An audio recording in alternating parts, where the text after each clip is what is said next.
ध्यान दीजिएगा कि आपको इस बात को सीखना है कि किस तरीके से हम अन्य भाषा के दान को प्राप्त करें। और याद रखिए, फर्क है अन्य भाषा में और पवित्र आत्मा में। पवित्र आत्मा आपके पास अन्य भाषा से पहले आ जाता है और अन्य भाषा का दान आपके पास कभी भी आ सकता है। नंबर 2, पवित्र आत्मा और अन्य भाषा का दान दोनों इकट्ठे भी आ सकते हैं। जैसे पेंतिकोस्त के दिन आया, मेरे पास आया, और किसके पास आया मुझे मालूम नहीं, लेकिन पेंतिकोस्त में आया और मेरे पास आया, ये मुझे मालूम है। इकट्ठे भी आ सकते हैं और अलग अलग भी आ सकते हैं, तो ये परमेश्वर के हाथ में है। लेकिन पवित्र आत्मा जैसे ही आप यीशु को अपना जीवन देते हैं, तुरंत आपको मिल जाता है, क्योंकि यीशु मसीह के बिना आप धरती के ऊपर रह सकते हैं, लेकिन पवित्र आत्मा के बिना आप धरती पर नहीं रह सकते। यीशु मसीह तो स्वर्ग में है, अभी आपके जीवन के अंदर पवित्र आत्मा जी काम कर रहे हैं, लेकिन पवित्र आत्मा जी आपको सिखा सकते हैं कैसे प्रार्थना करनी है। पवित्र आत्मा जी आपको सिखा सकते हैं कैसे आपकी आत्मिक उन्नति हो सकती है। पवित्र आत्मा जी आपको सिखा सकते हैं कि कैसे आप यीशु मसीह के नाम में पिता से कुछ मांगे। Praise the Lord. कैसे आप यीशु के नाम में पिता से कुछ मांगे, और जो कुछ भी बाइबल कहती है, यीशु मसीह ने बोला, जो कुछ भी तुम मेरे नाम से मेरे पिता से मांगोगे, पिता तुम्हें दे देगा। लेकिन सिखाता पवित्र आत्मा है। हालेलुया।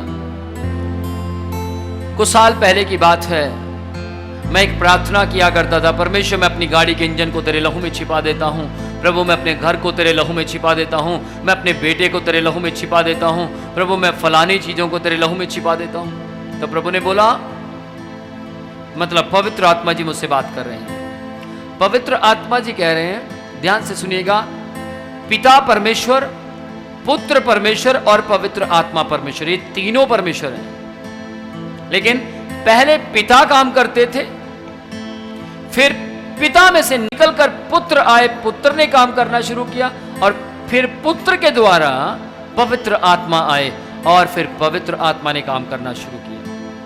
ध्यान दीजिएगा, पवित्र आत्मा परमेश्वर मुझे बोलने लगे कि विनोद, तू अपने बेटे को यीशु के लहू में छिपाता, ठीक है, पत्नी को यीशु के लहू में छिपाता, ठीक है, लेकिन गाड़ी को यीशु के लहू में छिपा रहा है, ये मेरे को समझ नहीं आया। ऐसा मत कर, इसको बंद कर। घर की दीवारों को, चद्दरों को, इन सबको लहू में छिपा रहा है, ये सही नहीं है। और कुछ साल पहले की बात है, मैंने पवित्र आत्मा से बोला, पवित्र आत्मा जी तो आप मुझे बताइए मैं क्या प्रार्थना करूं। मेरी प्रार्थना बदल गई। ध्यान से सुनिएगा, अब जब मैं घर से निकलता हूं तो मैं बोलता हूं, परमेश्वर धन्यवाद, मुझे जहां जाना है मैं बिल्कुल सही सलामत वहां पहुंच चुका हूं, और मैं शुक्र करता हूं यीशु के लहू में मैं, मेरा परिवार जैसे जा रहे हैं उससे भी अच्छे तरीके से वापस आ चुके हैं। Praise the Lord. क्योंकि आप विश्वासी हैं, और विश्वासी की प्रार्थनाएं ऐसी होनी चाहिए। बाइबल कहती है, एलिया ने एक शब्द कहा कि परमेश्वर आप आग गिराए, और आग गिरने लगी। वो कई दिनों से लगे थे और वो प्रार्थना पे प्रार्थना कर रहे थे, आग गिराओ, आग गिराओ, नाचे कूदे, कपड़े फाड़ दिए, बिना कपड़ों के हो गए, फिर भी आग नहीं गिरी। वो खुद तो गिर गए लेकिन आग नहीं गिरी। ध्यान से सुनिएगा, आपकी प्रार्थना कम शब्दों की हो और गजब की हो। Amen. Praise the Lord. Praise the Lord. लेकिन जब आप अकेले में हो तो अन्य भाषा में प्रार्थना कर कर आप आत्मिक उन्नति में बढ़ सकते हैं। जब अन्य भाषा बोलने वाला कोई व्यक्ति वहां ना हो, यदि एक व्यक्ति है या दो व्यक्ति हैं, 3 व्यक्ति हैं, अन्य भाषा बोलने वाले एक नहीं हैं, तो आप वहां बोल सकते हैं, लेकिन उसको भी कह सकते हैं कि आप अन्य भाषा का दान परमेश्वर से मांगिए। मैं एप्पल खाऊंगा आपके सामने तो आपका एप्पल खाने का दिल करेगा। मैं अगर आपके सामने चंगाई का वरदान इस्तेमाल करूंगा तो आपका भी चंगाई के वरदान को प्राप्त करने का दिल करेगा। ऐसे ही यदि मैं अन्य भाषा जिसके पास नहीं है उसके सामने बोलूंगा तो ही उसको पता लगेगा ना अन्य भाषा नाम का भी कोई दान है। यदि मैं बोलूंगा ही नहीं तो किसी को क्या पता लगेगा कि अन्य भाषा का दान है या नहीं। बाइबल में सब कुछ नहीं लिखा गया। Praise the Lord. अन्य भाषा का अनुवाद भी एक वरदान है। बहुत से लोग कहते हैं मेरे पास अन्य भाषा का दान मिल गया। सर, अब अनुवाद कब मिलेगा? ध्यान से सुनिएगा, जब आप इंग्लिश सीख जाते हैं क्या तुरंत अनुवाद भी सीख जाते हैं?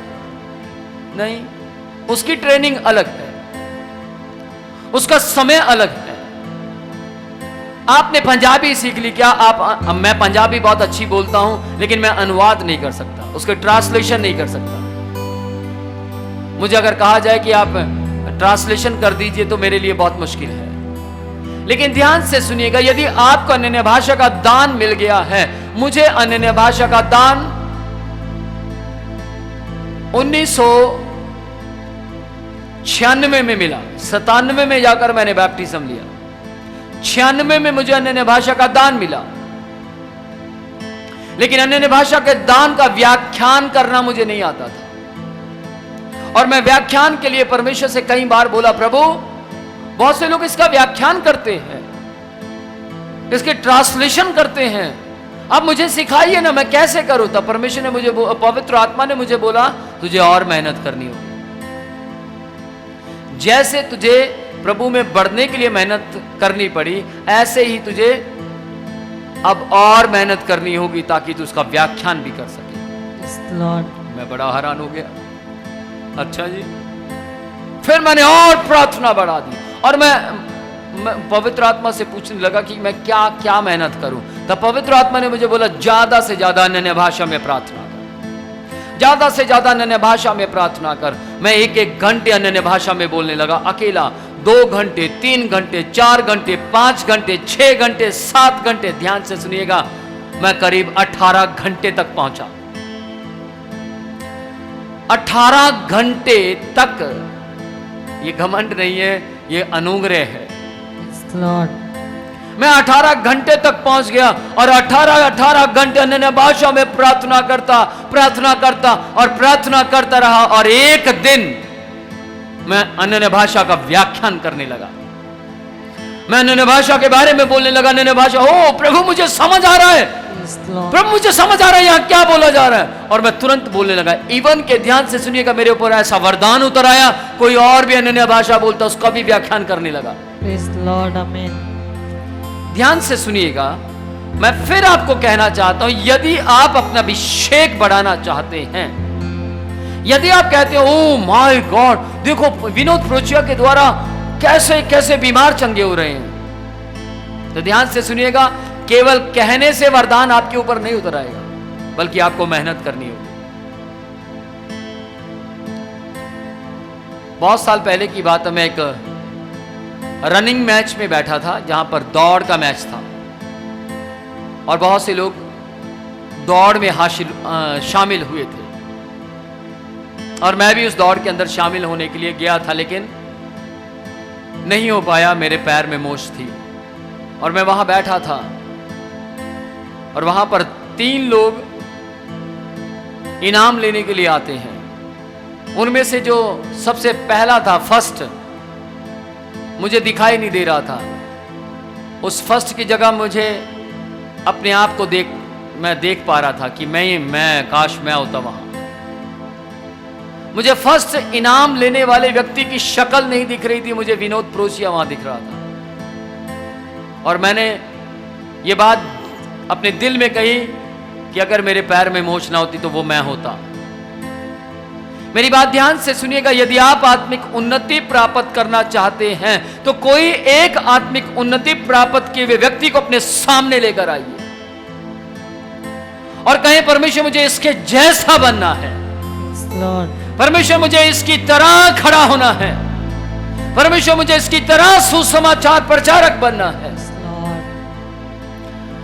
यदि आज आप मेरे किसी भी सरमन को पसंद करते हैं, उसका कारण है कि मैं बिली ग्राहम को बहुत पसंद करता था और मैंने हमेशा बिली ग्राहम जी को अपने आंखों के सामने रखा और मैं बिली ग्राहम जी के जीवन से बहुत कुछ सीख पाया। और ध्यान से सुनिएगा, अभी पिछले दिनों में मैंने टीबी जोशुआ के जीवन से बहुत कुछ सीखा। मुझे मालूम है मेरा भाई इस दुनिया को छोड़कर चला गया, लेकिन वो मरे नहीं हैं और मैं अपनी एक वीडियो में भी बता चुका हूं कि TB Joshua did not die, वो मरे नहीं हैं, वो जीवित हैं। बहुत से लोग कह रहे हैं हमें अफसोस है वो मर गए, बहुत से लोग कह रहे हैं हमें अफसोस है और वो इस दुनिया से चले गए। हाँ, ये सच है, वो दुनिया से चले गए, लेकिन मैं आज आपको एक बात बोलना चाहता हूं, वो दुनिया में भी हैं और स्वर्ग में भी हैं। कैसे? Lord. उनकी सेवकाई का इतिहास दुनिया में रह गया Praise the Lord. और उनकी सेवकाई का इनाम स्वर्ग में है। Amen. इसलिए जब जब कभी भी कोई बड़े चमत्कार की बात होगी तो वहां टीबी जोशुआ का नाम जरूर आएगा, Praise the Lord. क्योंकि कैंसर तक, इवन कि उनकी प्रार्थना के द्वारा डिलीवरी तक हुई है। उनकी प्रार्थना के द्वारा अनेकों जो आपने कभी सोचा ही नहीं वो भी हुआ है। आंख नहीं है, नहीं आई है। उनकी प्रार्थना के द्वारा बता दिया गया कि यह आदमी कभी चल नहीं सकता, सारी उम्र नहीं चल सकता। वो व्यक्ति डॉक्टर के द्वारा लिखी हुई रिपोर्ट लेकर आता है और प्रार्थना की जाती है और वो व्यक्ति अपने पांव पर खड़ा होकर चर्च से वापस जाता है।